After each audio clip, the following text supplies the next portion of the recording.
Família Crescer, a paz do Senhor. Continuando a nossa leitura bíblica, Mateus capítulo 17. 6 dias depois, Jesus tomou consigo Pedro, Tiago e João, irmão de Tiago, e os levou em particular a um alto monte. Ali ele foi transfigurado diante deles. Sua face brilhou como o sol, e suas roupas se tornaram brancas como a luz. Naquele mesmo momento, apareceram diante deles Moisés e Elias, conversando com Jesus. Então Pedro disse a Jesus: Senhor, é bom estarmos aqui. Se quiseres, farei 3 tendas, uma para ti, uma para Moisés e outra para Elias. Enquanto ele ainda estava falando, uma nuvem resplandecente os envolveu, e dela saiu uma voz que dizia: Este é o meu filho amado, de quem me agrado. Ouçam-no. Ouvindo isso, os discípulos prostraram-se com o rosto em terra e ficaram aterrorizados. Mas Jesus aproximou, tocou neles e disse: Levantem-se, não tenham medo. E erguendo eles os olhos, não viram mais ninguém a não ser Jesus. Enquanto desciam do monte, Jesus lhes ordenou: Não contem a ninguém o que vocês viram, até que o Filho do Homem tenha sido ressuscitado dos mortos. Os discípulos lhe perguntaram: Então, por que os mestres da lei dizem que é necessário que Elias venha primeiro? Jesus respondeu: De fato, Elias vem e restaurará todas as coisas. Mas eu digo a vocês, Elias já veio e eles não o reconheceram, mas fizeram com ele tudo o que quiseram. Da mesma forma, o Filho do Homem será maltratado por eles. Então os discípulos entenderam que era de João Batista que ele tinha falado. Quando chegaram onde estava a multidão, um homem aproximou-se de Jesus, ajoelhou-se diante dele e disse: Senhor, tem misericórdia do meu filho. Ele tem ataques e está sofrendo muito. Muitas vezes cai no fogo ou na água. Eu o trouxe aos teus discípulos, mas eles não puderam curá-lo. Respondeu Jesus: Ó geração incrédula e perversa, até quando estarei com vocês? Até quando terei que suportá-los? Tragam-me o menino. Jesus repreendeu o demônio, este saiu do menino, que daquele momento em diante ficou curado.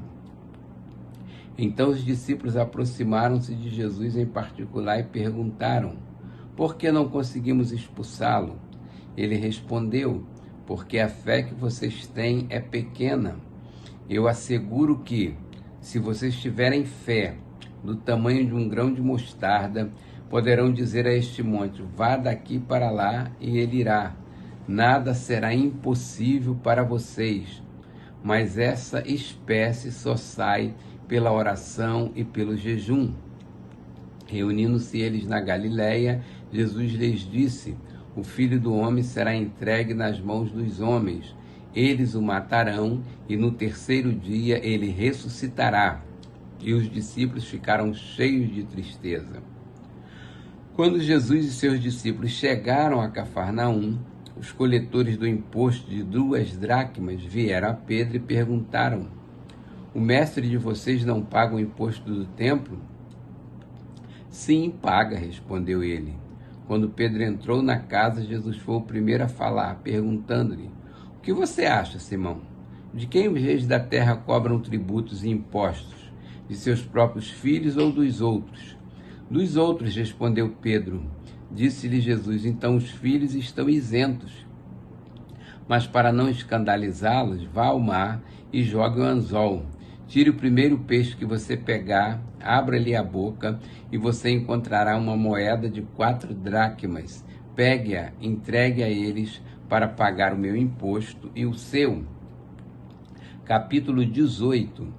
Naquele momento, os discípulos chegaram a Jesus e perguntaram: Quem é o maior no reino dos céus? Chamando uma criança, colocou-a no meio deles e disse: Eu asseguro que, a não ser que vocês se convertam e se tornem como crianças, jamais entrarão no reino dos céus. Portanto, quem se faz humilde como esta criança, este é o maior no reino dos céus. Quem recebe uma destas crianças em meu nome está me recebendo. Mas se alguém fizer cair no pecado um destes pequeninos que crê em mim, melhor lhe seria amarrar uma pedra de moinho no pescoço e se afogar nas profundezas do mar. Ai do mundo por causa das coisas que fazem cair no pecado. É inevitável que tais coisas aconteçam, mas ai daqueles por meio de quem elas acontecem. Se a sua mão ou o seu pé o fizerem tropeçar, corte-os e jogue-os fora. É melhor entrar na vida mutilado ou aleijado do que, tendo as duas mãos ou os dois pés, ser lançado no fogo eterno. E, se o olho o fizer tropeçar, arranque-o e jogue-o fora. É melhor entrar na vida com um só olho do que, tendo os dois olhos, ser lançado no fogo do inferno. Cuidado para não desprezarem um só destes pequeninos, pois eu digo que os anjos deles nos céus estão sempre vendo a face de meu Pai Celeste. O Filho do Homem veio para salvar o que se havia perdido. O que acham vocês? Se alguém possui 100 ovelhas e uma delas se perde, não deixará as 99 nos montes, indo procurar a que se perdeu? E se conseguir encontrá-la, garanto que ele ficará mais contente com aquela ovelha do que com as 99 que não se perderam. Da mesma forma, o Pai de vocês que está nos céus não quer que nenhum destes pequeninos se perca. Se o seu irmão pecar contra você, vá e, a sós com ele, mostre-lhe o erro. Se ele o ouvir, você ganhou seu irmão. Mas se ele não ouvir, leve consigo mais um ou dois outros, de modo que qualquer acusação seja confirmada pelo depoimento de 2 ou 3 testemunhas. Se ele se recusar a ouvi-los, conte à igreja.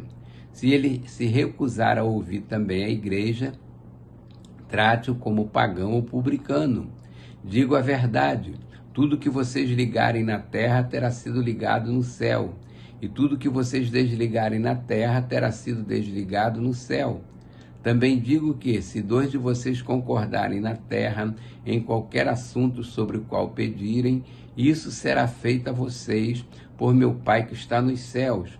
Pois onde se reunirem 2 ou 3 em meu nome, ali eu estou no meio deles.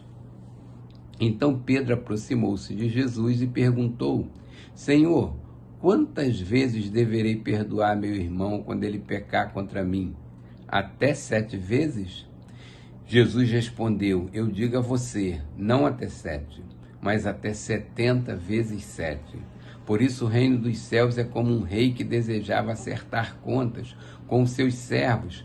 Quando começou o acerto, foi trazido à sua presença um que lhe devia uma enorme quantidade de prata.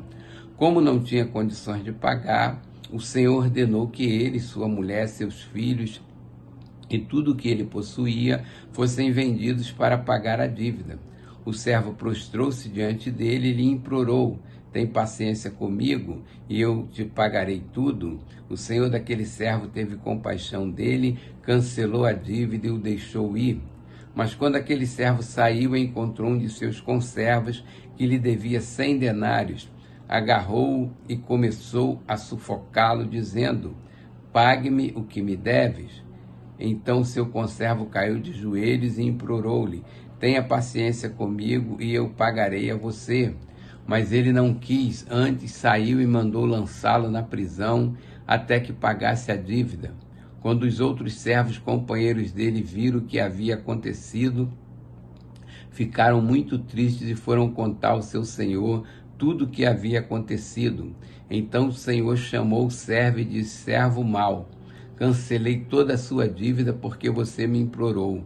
Você não devia ter tido misericórdia de seu conservo, como eu tive de você? Irado, seu senhor entregou aos torturadores até que pagasse tudo o que devia. Assim também fará meu Pai Celestial a vocês, se cada um de vocês não perdoar de coração a seu irmão. Capítulo 19. Quando acabou de dizer essas coisas, Jesus saiu da Galiléia e foi para a região da Judéia, no outro lado do Jordão. Grandes multidões o seguiam e ele as curou ali. Alguns fariseus aproximaram-se dele para pô-lo à prova e perguntaram-lhe: é permitido ao homem divorciar-se de sua mulher por qualquer motivo? Ele respondeu: vocês não leram que no princípio o Criador os fez homem e mulher e disse: por esta razão o homem deixará pai e mãe e se unirá à sua mulher e os dois se tornarão uma só carne? Assim eles já não são dois, mas sim uma só carne. Portanto, o que Deus uniu, ninguém separe. Perguntaram eles: então por que Moisés mandou dar uma certidão de divórcio à mulher e mandá-la embora? Jesus respondeu: Moisés permitiu que vocês se divorciassem de suas mulheres por causa da dureza de coração de vocês, mas não foi assim desde o princípio. Eu digo que todo aquele que se divorciar de sua mulher, exceto por imoralidade sexual, e se casar com outra mulher, está cometendo adultério. Os discípulos lhe disseram: se esta é a situação entre o homem e sua mulher, é melhor não casar? Jesus respondeu: nem todos têm condições de aceitar esta palavra, somente aqueles a quem isso é dado. Alguns são eunucos porque nasceram assim.